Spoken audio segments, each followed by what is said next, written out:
mong ilahad ng lahat ng sikreto mo sa kaibigan mo.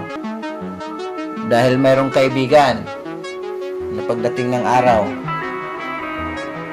yung kinikwento mo sa kanya, ayun ay ikikwento rin sa iba. Yung mga kalingap, isang mapagpalang araw, panibagong vlog na naman tayo at nandito na naman tayo para magreaksyon kung ano man ang masasabi natin dito sa aking nakikita o naramdaman kung paano man at magbibigay tayo ng opinion sa ating mga nakikita, no? Dahil mukhang nag-iba na ang panahon ngayon kung ano man ang ihip ng hangin dahil medyo mabagyo ang panahon natin ngayon.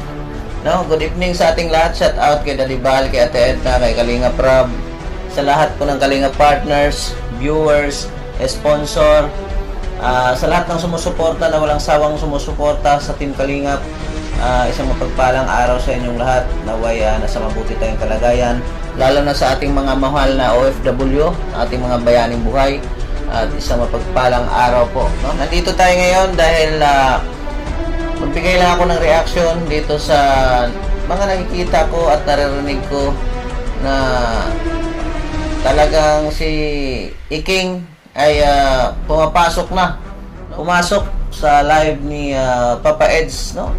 Kita nyo ang panahon, no? Ang panahon nga naman ang hindi natin mapagsabi talaga dahil grabe, ang bilis, no? Dahil sa totoo lang naman po, alam natin na ginagamit po talaga, matagal nilang ginagamit si Papa Eds, no? Ilang taon, paano nila ginapang, no?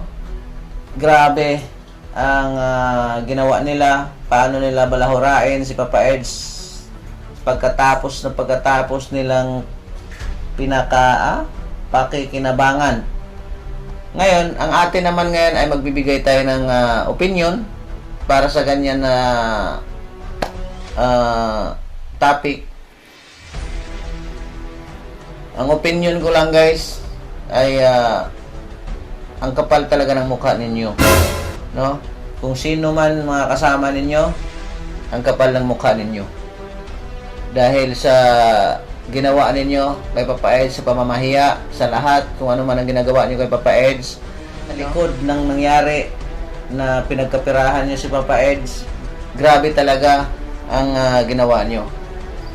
At tungkol naman sa yung sinabi niyo nga na Baltic o ano man ang tawag niyo kay Daddy Bal, Hari, ngayon anong masasabi ninyo ay puro na Kuya Bal, tapos yung kalanghap, Kalingap na.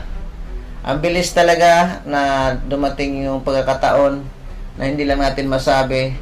Pero, yun na nga. Ito ang masasabi ko. Pumasok kayo sa live, no? Pumasok kayo sa live ni Papa Eds. Anong ginawa? Dinidma kayo. Alam nyo kung bakit kasi wala talaga walang kaamor-amor kahit kailan, kahit kanino naman gawin yun. Siyempre, masasaktan yung tao dahil tao lang yun. Pero grabe talaga ang ginagawa niyo, sa totoo lang. Damage na po, hindi na pwedeng balikan at hindi na pwedeng maulit pa, no? Dahil sa inyo yun, kagagawa ninyo. Wala namang unang umpisa talaga, no? At ngayon, naahas din kayo. Ang masasabi ko, naahas kayo? Masarap bang maahas tayo? Di ba? Kasi kung ano ang ginagawa mo sa kapwa mo, yun din ang gagawin mo. Yun din ang gagawin sa iba para sa iyo. Kaya mayroon nga tayong kasabihan huwag mong gawin, no? Huwag mong gawin sa iba kung ayaw gawin sa iyo. Di ba?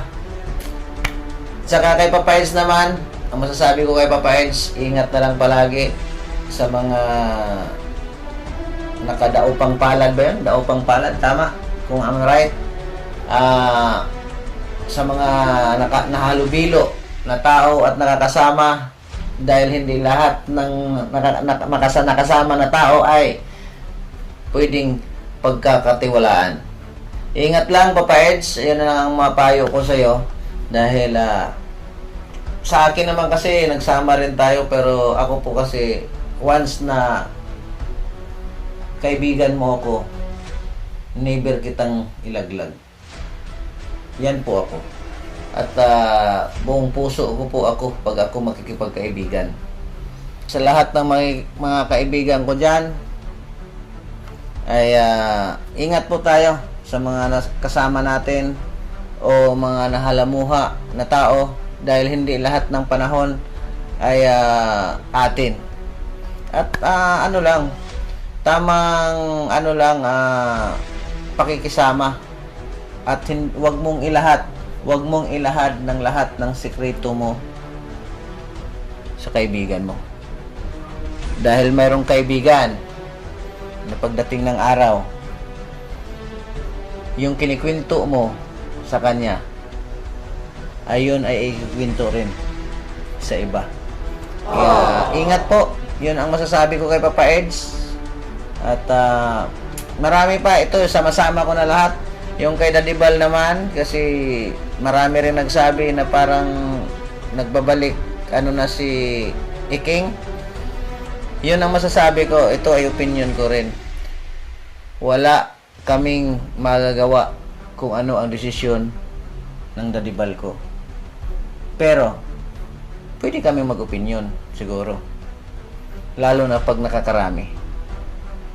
Ewan ko kung tama ba ako sa sinasabi ko, o kahit kayo, comment kayo sa ating vlogs kung ano ang masasabi ninyo. Bilang isang Kalinga Partners, kung ano ang desisyon ng Daddy Bal, siyempre respetuhin namin yun. Respetuhin namin yun na buong puso, kung ano ang desisyon ni Daddy Bal sa hinaharap, no, darating na mga araw. Pero okay naman siguro na magbigay kami ng opinion. Abangan na lang po natin yan, kasi mayroon pong pumasok sa live ko na ganun-ganun, masyado silang advanced, at hindi pa naman natin alam kung ano talaga ang desisyon ng Daddy Bal ko. Sinama ko na lang dito at siningit ko na lang, kasi para masabay-sabay na. Dahil minsan nasasabi ko talaga sa live ko, tapos na sa live ko, inuulit ko pa sa aking vlog, sa aking reaction na ito. Sana nagustuhan nyo rin ang reaction ko, at nagpa-practice pa lang tayo. Tandaan nyo, tayo ay nagpa-practice pa lang mag reaction, dahil kailangan nating dumiskarte, no, para kumita or maka-revenue, at para makatulong din tayo sa kung ano yung nasa isip natin, na bilang isang Kalinga Partners, sa abot lang po ng makakaya. Huwag po tayong mangako. Sa abot lang ng makakaya. Kasi siyempre may pamilya rin tayo. Mayroon din tayong mga sariling gastusin. Sa mga lahat po na sumusuporta kay JP Alivio Vlog, ako po ay nagpapasalamat sa inyong lahat. Maraming salamat po sa lahat pong nakatulong sa sarili ko.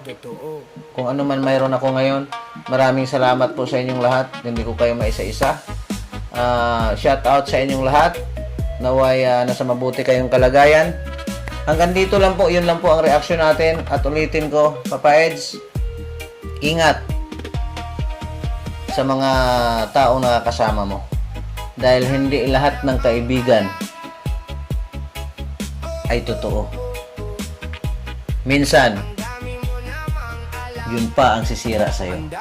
Tandaan mo yan, Papa Eds, at ingat palagi sa mga misyon. Shout out kay Daddy Bal at Edna, Kalinga Prab. Sa lahat po ng Kalinga Partners, reactors, viewers, sponsor, shout out po sa inyong lahat. At sa GP Angels ko, Andrew Mercenar, kay Ma'am Carmi, Ma'am Ay, Ma'am Maseret, nila Ma'am Nance, kay Nanay Susan, at Nili, kay Temela Superiano, sa lahat po. Kay Ate Rosana, enjoy sa probinsya. God bless, mabuhay, and kita-kita tayo sa next live reaction natin, kung ano pa man ang mga reaction natin. God bless po, mabuhay.